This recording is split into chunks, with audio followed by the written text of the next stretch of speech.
Wallace, and like I said, I work for the Correctional Service of Canada. So basically, we're a federal organization. So we're in charge of the federal prisons across the country and their supervision in the communities after they get out on parole or statutory release.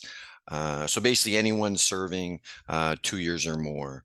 So, like for in the Atlantic region in P on PEI, we have no actual prisons there of our own. The closest would be Dorchester in New Brunswick, but we do have a parole office in Charlottetown. So basically, that office supervises all the parolees in the community. So basically, yes, I'm currently the volunteer coordinator for the Atlantic region. I took on that role in December of 2022, and I'll stay in it until the end of March this year. For the last 14 years, I've been a parole officer in the community, so supervising our people in the community. So basically, the person that I took over from, she was in the Halifax area, and then they're basically trying to try to get as many volunteers throughout the Maritimes that we can. So when I'm done, it'll transfer somewhere else. Because basically, we've always had the volunteer program uh, over the last 30 years, I guess. But really, during COVID, it kind of made them take a look to see at what volunteers could do for us. So kind of revamped the program. So that's what we're trying to do. So basically, everyone always asks me kind of like what our volunteers do on a day to day, which is basically I tell them it could be anything. It's very dynamic and it changes because we're referral based. So again, parole offices all over the Maritimes.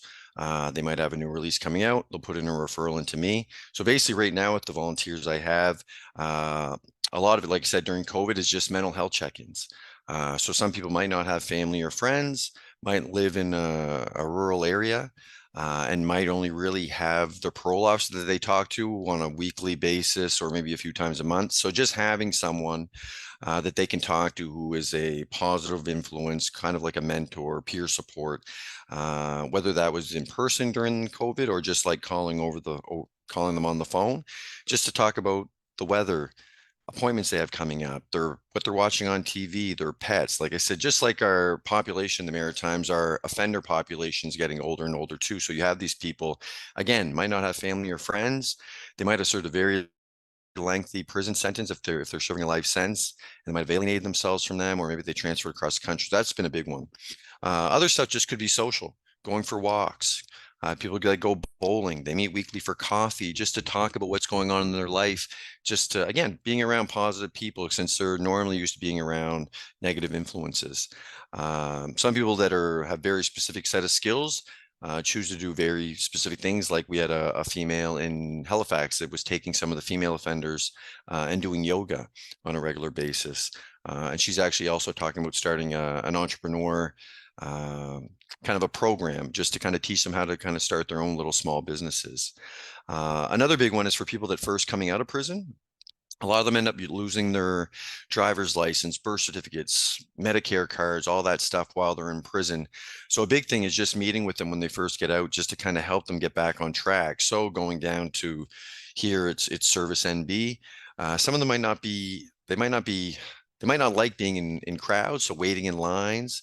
I know even for well-adjusted people waiting in line at a Service NB for an hour and then getting to the front and being told that you need to bring this back tomorrow, it can be hard for us to stay calm. So having someone there to kind of keep them level-headed and help them through the process with the paperwork, because maybe they can't read or write as well.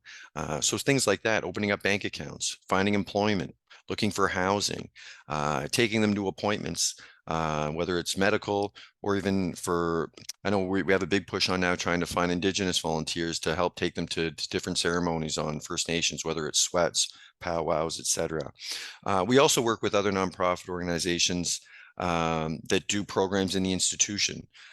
So they'll do it over the phone actually. So we have one right now, which is a resiliency program. So basically, this nonprofit trains you, and then you offer 6 sessions on resiliency to inmates normally out west because of the time difference. We're also starting some new programs as well, which are normally phone-in programs to call the institutions here. Or so if people are interested in that, it's something that we're always kind of working on stuff and asking the volunteers what they're willing to offer type thing. So basically the process to volunteer with us is normally I'll either meet you at a volunteer fair, a job fair at the universities, or there might be social media posts or something like this. So basically all you need to do is normally just reach out to me by email, which I'll have them share with you at the end. I'll send you our applications, our application form, and normally we ask for your updated resume and 2 pieces of ID. And then after you get back to me, we'll arrange to have like a short MS Teams meeting such as this, just to answer any questions you might have, kind of go over your experience, what you might be taking in school, what you're looking to get from the program. And then from there, basically I'll send you the security forms. We send them off to Ottawa to our security department. Eventually they come back to us. We arrange for you to get your fingerprinting done. I'll normally tell you where to go in your area, so it'll be free. From there, we set you up with our online training, which normally takes about 3 to 4 hours. It's self-directed, so I always tell people you do it at your own pace. If you want to do it on a Saturday afternoon and hammer it out, that's on you. If you want to do it over a week or two, we're just kind of happy that people are willing to volunteer with us. So it's self-directed. Basically, once that's done, you get your fingerprints, you get your security clearance all done. Basically, that's the whole process. We have you sign a security briefing just to talk about the rules of confidentiality and safety procedures and stuff like that. Then we set you up at the local parole office nearest to you to kind of get your volunteer ID badge, and then basically you're ready to go. And then normally I'll ask kind of like what you're looking to do, any specific skills, how much time you're willing to offer.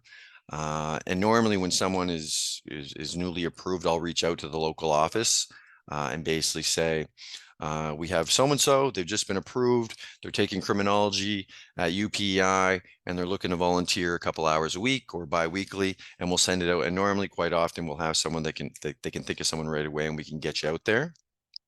On top of the volunteering, basically we're just very happy to have someone volunteering with our guys because it makes a big impact on their lives, but we also realize this has to be like a give and take. So for volunteers, it's kind of getting a peek behind the curtain at seeing what working in corrections is all about.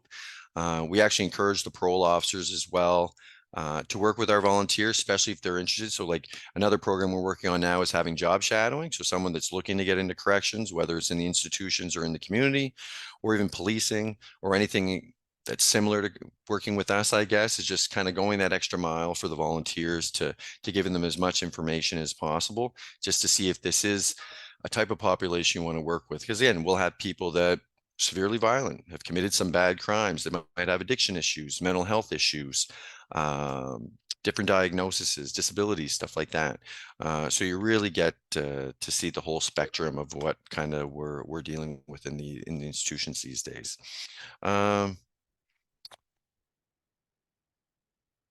And yeah, that's basically it. Obviously, there's a lot more information. We have websites, and I can share our website with more detailed information, and I can share my email. So if there's any questions that I can't answer today, just fire me an email, and we can go from there. So thanks.